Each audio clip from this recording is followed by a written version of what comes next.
Hi Leo, welcome to your January 19th to January 31st Astro Real reading.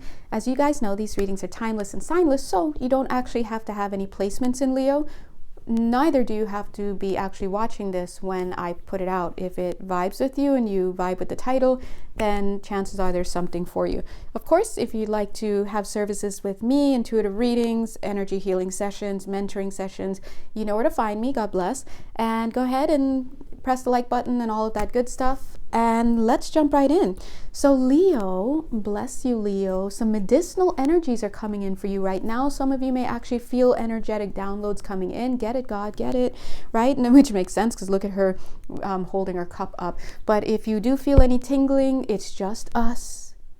It's almost like the guides are like, hey, we've been trying to get a hold of you to get your readings done and your healings done and your energy downloads and whatever. Maybe some of them have been trying to get you to do more journaling, whatever it is that your guides have been trying to do. They've been trying to get you to receive, but it feels almost like maybe you've been a little bit busy 1 minute 11 seconds. You've been running around a bit, feeling a little seen right now. Hashtag seen. Hashtag dragged a little bit because I was having the same thought. I was like, I really should just rest now, but I almost said resist just to show you. I've been resisting resting myself, and every time I finally give in and I'm like, okay, I'm gonna rest right now, then I get hit with all these downloads. So I feel you guys. I know guides. So same with you guys. So let's take a moment and let these energies come in. So over the next 7 minutes, the guides are going to be hitting some downloads for you guys. Yay. Somebody, your neck, you need this in your neck. Something's happening in the back of your neck. It's a little tight or something. Anyway, so let's continue on with the reading. Some of you I'm sensing, and I'm so sorry, it feels like you may have gone through some type of rejection recently, some type of rejectionary period, and you've got your head held high, but I feel like it's not easy. It's not easy having to vacate a seat, because this seat is for her. But it's like she's had to vacate it and then to watch someone else sit in your seat 2 minutes and 22 seconds. That is a little bit difficult. But especially for Leo energy, right? Like, I own this. This is my kingdom, and that's kind of because it is, right? But actually, Spirit is coming through to say that there are so many ways to approach how to think about this and see this. One way, and it's a kind way, and it's a very easy way for yourself, is to realize that all things are impermanent, right? And so it just so happens that, hey, you can't sit on the hot seat, you can't be the king or the queen forever. At some point, it is time for a new cycle. There's a new reign that needs to take over. And so the kind of way and a compassionate way to look at this is like, oh, well, it's just my time to go now. It's someone else's time to come in and sit here, right? And that, doesn't make it all better, but it does help, especially if you realize that, hey, there are other people who have also had to go through the same thing that I'm going through. I'm having to vacate their seat. And guess what? Many more people will have to too, even the person that's replacing me 3 minutes and 33 seconds, right? I almost said even the person that's repeating me. So maybe there's a little bit of a petty energy that you're carrying with, like, you're in your mind, like, oh, they want to be me, often imitated, never duplicated, whatever it is that you're thinking. But I think that it's probably going to take you about 6 months to kind of really roll out of bed on this one, to roll over from this one, to get out of this situation. So it's I don't blame you, but I have to be honest, you're looking like you're in style here as you do it. You're like, I'm going to descend the steps of my palace for the last time, but they're going to see me walk, and I'm going to take my time, and your dress is beautiful. And so just know that, hey, we all have to go at some point. It's very interesting the way they're saying that. Okay. Now, there's another way to look at it. Spirit is saying maybe part of because I'm seeing these people, this is conflict, right? But they should be in conflict, but it's almost like the image that they're giving me here is these people look a little foolish. They're like little kids jumping and playing around, and here's the other way to look at it, 4 minutes and 44 seconds, that you're more mature. You've matured out of this situation. You've grown, right? So you may see yourself as having been rejected, replaced, displaced, but look at what's actually happening. You're cleaning things up. So they're asking you to take a different approach to how you're viewing this situation.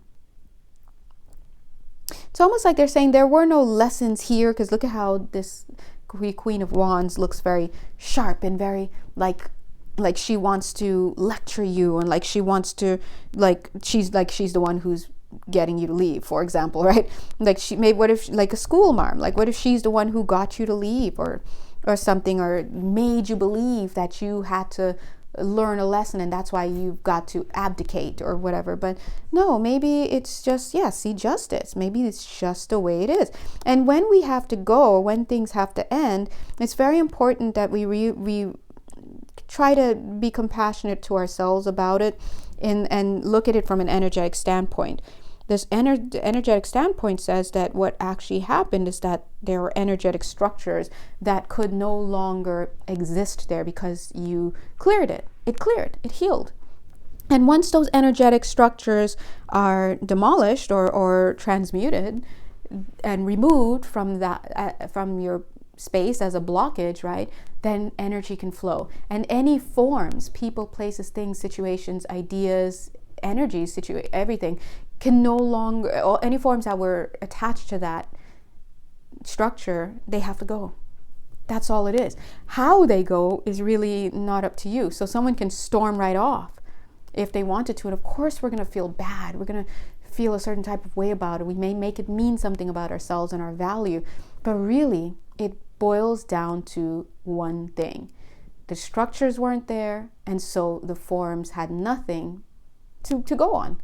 The hanger is not there, so the shirt can't be there. What's going to hold the shirt up?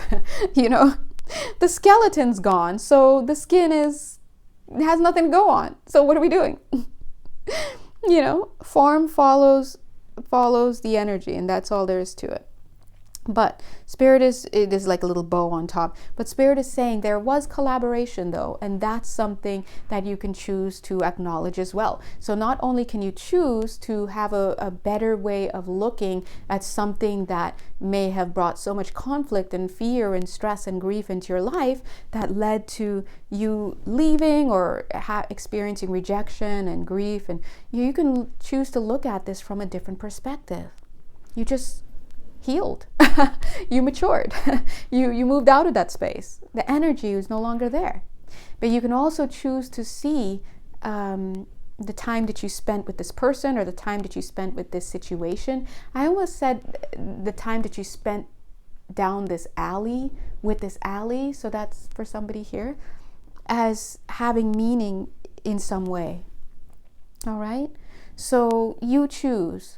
And so I heard one of my favorite readers, I think it was White Feather Tarot. I think she said that when she sees the Three of Swords, she thinks of it like breaking your own heart. And in a sense, and I thought that's kind of true, because really it's our perceptions that give us the flavors in life. Our perceptions give us ideas of happiness and give us ideas of sadness. Right? The perceptions, if you're, because things are neutral, there's just light and love.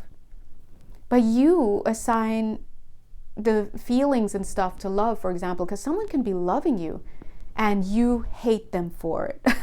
Or you think that they're tormenting you because you have the perception that you're so ugly, you can't even believe them. So now you're hating them and you hate what they're offering you. Thereby you're hating love, right?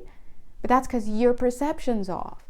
And so that's just an example of how we really give everything in life the meaning that it has for us. So when we heal, all we're doing is healing our perceptions so that we can allow for happier and healthier and more enjoyable ways of seeing the world and ourselves.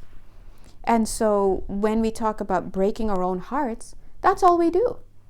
Because if someone wants to call you all sorts of names and storm out, yeah, really the polite and great thing to do, the normal reaction to be like, oh, well, thank God that energy's gone. But no, we make it mean something about us.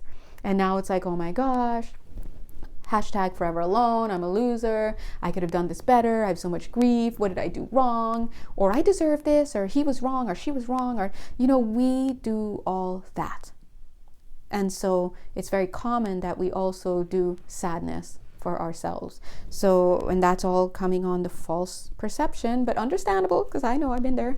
Might be again one day, but understandable perception that separation is real. Okay? It's real in the physical, because hey, he went behind that door and now I can't see him. But in the non-physical, it's not real. Okay?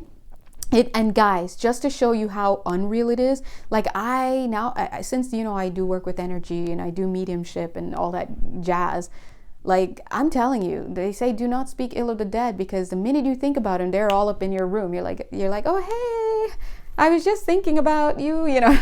You, God forbid, you talk about them. They're here. They may be here and they may not make themselves known, but you feel them, right? So please remember that things work differently than over here in the physical. So just letting you know. We love everybody. Yeah. I almost got Pisces energy there. Pisces. 4 of Wands. Oh, look at that. Yeah. Somebody.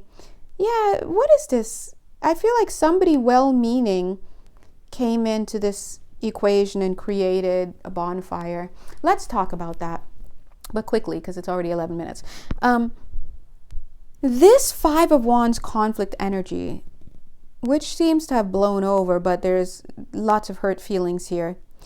I feel almost like somebody came in with well-meaning intentions to give to the partnership, whether it's a company, love, or whatever.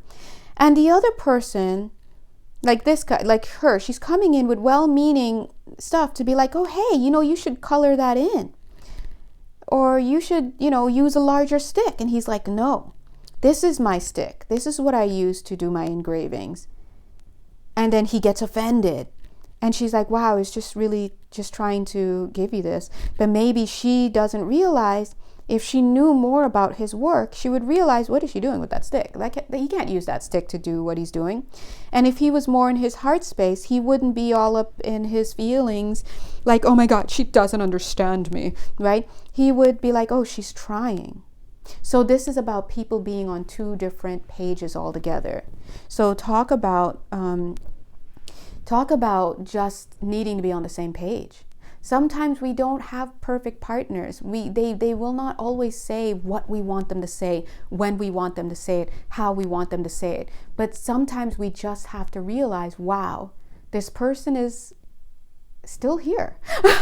This person is kind of still here. They're still showing up to this connection. So that's got to be worth something.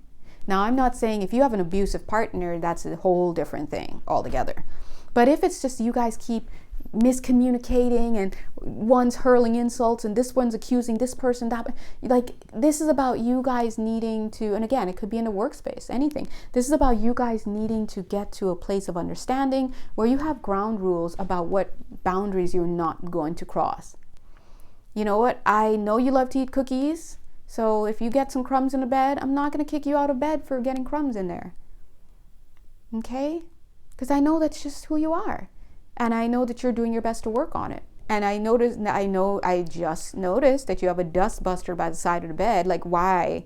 Oh, because you want to dust bust the bed every night before bed. Okay, all right, well, all right, I guess. But okay, I see where you're coming from, right? So this is about compromising and not wanting everybody else to be perfect, because you're not perfect. And neither are they, right? Neither are they. So anyway, I'm going to go ahead and leave this here so that this could fit in the reels, 15 minutes or less, right? If you would like to work with me or you have any questions or anything, you know where to find me. God bless you and have a beautiful week. Mwah.